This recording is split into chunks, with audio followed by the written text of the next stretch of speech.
I'm going to turn to our witnesses who are the subject of the hearing today, but before I do, and as you have chosen, instead of addressing the hearing to simply attack me, consistent with the President's attacks, I do want to respond in this way.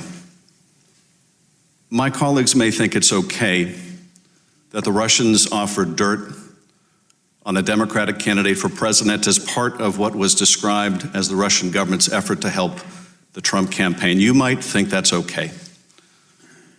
My colleagues might think it's okay that when that was offered to the son of the president, who had a pivotal role in the campaign, that the president's son did not call the FBI.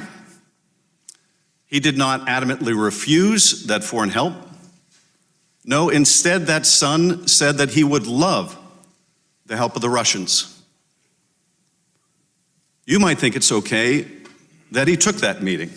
You might think it's okay that Paul Manafort, the campaign chair, someone with great experience in running campaigns, also took that meeting. You might think it's okay that the president's son-in-law also took that meeting. You might think it's okay that they concealed it from the public. You might think it's okay that their only disappointment after that meeting was that the dirt they received on Hillary Clinton wasn't better. You might think that's okay.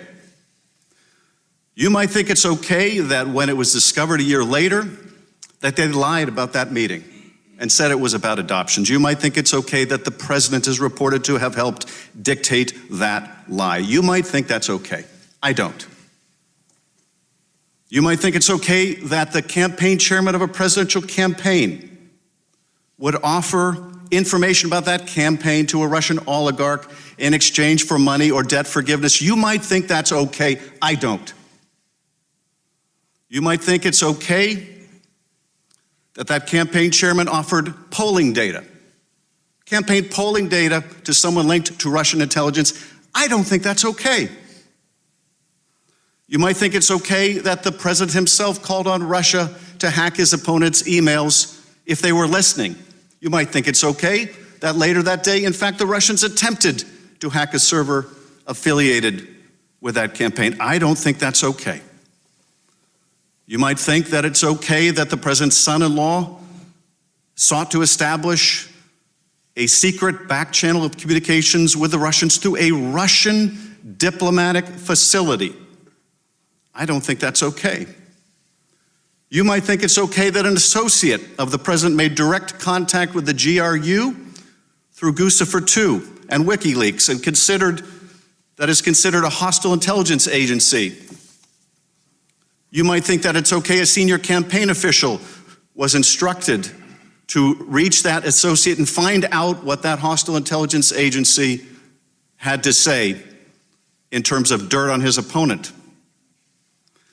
You might think it's okay that the National Security Advisor designate secretly conferred with a Russian ambassador about undermining U.S. sanctions, and you might think it's okay he lied about it to the FBI.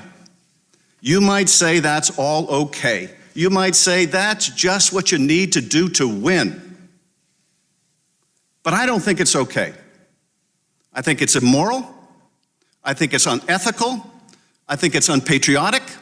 And yes, I think it's corrupt and evidence of collusion. Now, I have always said that the question of whether this amounts to proof of conspiracy was another matter. Whether the special counsel could prove beyond a reasonable doubt the proof of that crime would be up to the special counsel, and I would accept his decision, and I do. He's a good and honorable man, and he is a good prosecutor. But I do not think that conduct, criminal or not, is okay. And the day we do think that's okay is the day we will look back and say that is the day America lost its way. And I will tell you one more thing that is apropos of the hearing today. I don't think it's okay that during a presidential campaign, Mr. Trump sought the Kremlin's help to consummate a real estate deal in Moscow that would make him a fortune. According to the special counsel, hundreds of millions of dollars. I don't think it's okay that he concealed it from the public. I don't think it's okay that he advocated a new and more favorable policy towards the Russians, even as he was seeking the Russians' help, the Kremlin's help to make money. I don't think it's okay that his attorney lied to our committee. There's a different word for that than collusion, and it's called compromise. And that is the subject of our hearing